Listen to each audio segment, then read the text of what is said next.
the intensity of preparing for and executing this challenge. You step off of one of those bulls, you're 10 foot tall and bulletproof. It takes a certain breed to sustain this kind of lifestyle. And while people flock to events to see bull riders do their thing, there's not much they can do when the bull hits the fan. And all of a sudden, going from perfect to horrible. Number 9, volcano surfing. I push on. Moments later, I'm ascertaining down the pumice. The advent of this 21st century extreme sport has been credited to Zoltan Istvan, and it involves a bumpy ride to the dark side of an actual volcano. That's right, a couple thousand years ago, the poor residents of Pompeii were essentially buried alive thanks to Mount Vesuvius. And now, adventurers fight back against volcanoes, so to speak, by getting all up in their business. Go!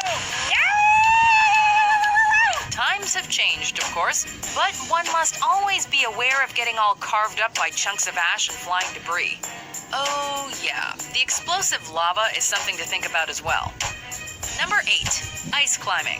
It's a 100-meter vertical ice shield, nearly rock hard because the sun never hits it. We all know that mountain climbing is for pansies, right? So that's why this slippery sport has gained such momentum in recent years. We're kidding, of course, as both rock and ice climbers are equally adventurous and crazy. Whether you prefer alpine ice or water ice, the basic laws of nature apply when climbing up a frozen waterfall. One does not simply ice climb. One comes ready with all the appropriate gear, prepared for perhaps the most exhilarating feeling in the world, and maybe a nasty fall. Number 7, highlining.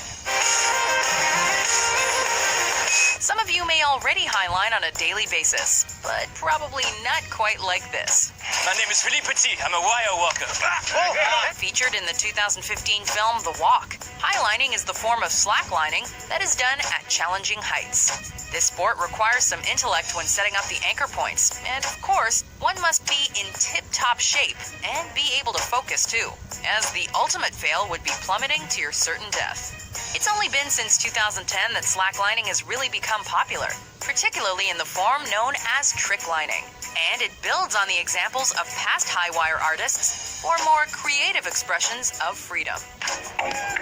Number 6, skateboarding. Alright, so skateboarding probably doesn't seem that extreme these days. At least, not if you're at the Bart Simpson it's faster than walking skill level.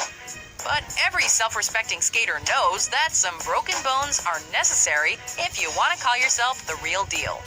We don't really need to explain the essence of this extreme sport, as YouTube has become a haven for countless skateboarding fails, and also some rather impressive feats. The activity is something of a gateway sport for extreme individuals, and a culture in its own right. You either skate or you don't. Number 5, creeking, also known as steep creeking. Sure, one may enjoy kayaking or canoeing, but that doesn't necessarily mean you enjoy literal downward spirals off waterfalls. But if this does sound like you, then you're a creeker. Congrats on having a name. What do you need besides a kayak and a death wish? Well, a first aid kit might come in handy, and you'll certainly need a throw bag and face mask. Those living in the Appalachians have come to know creeking all too well, and there's nothing like experiencing a first descent, whether it's your own or with somebody else. Beware of chicken heads and sieves, and always creek with confidence. Number 4, ice cross downhill, also known as downhill ice cross. I'm high in my life right now. There's nothing like it. The average person typically struggles when trying to lace up a pair of ice skates, and even more so with the actual act of skating. But if you grew up playing hockey and know how to maintain a certain balance, then you'll find some value with ice cross downhill. Holy moly! Do you think they can go any faster than me? Here's what happens. Skaters shoot down a walled track and try not to break their asses. It's just like downhill skiing, except with sharp skates and hard ice. As you can imagine, the average ice cross downhill fail will make anyone wince, especially if you happen to be executing the failure in question. Number 3, motocross. Gotta always jump something. Speaking of ice, the one and only Vanilla Ice once reigned supreme in this extreme sport, as he was reportedly a 3-time Grand National Champion in Dallas. Go Ninja, go Ninja, go! Go Ninja, go Ninja, go! You could say that motocross was the next step up for skaters during the 80s, along with BMX riding.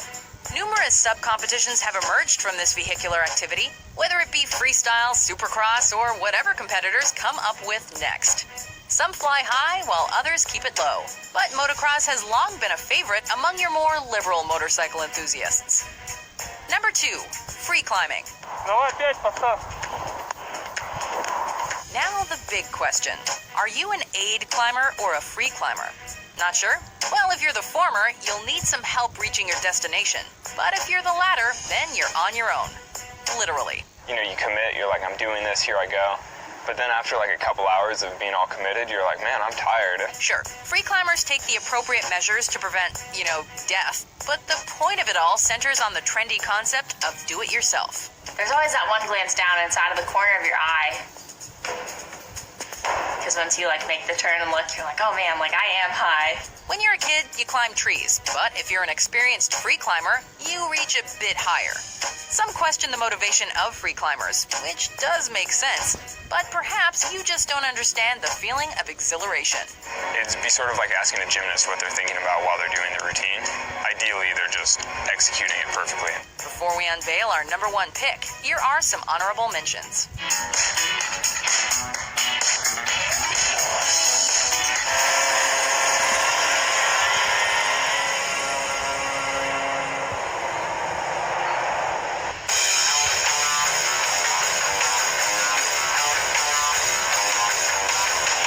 Good to be out here, to be back on the trail, making miles. Number 1, wingsuit flying, also known as wingsuiting. If you're too scared to skydive or base jump, then you definitely won't be wingsuit flying.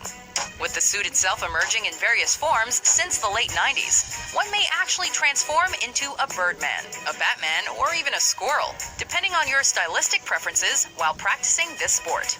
Of course, a parachute will be needed for a safe landing, and you may also need a hefty set of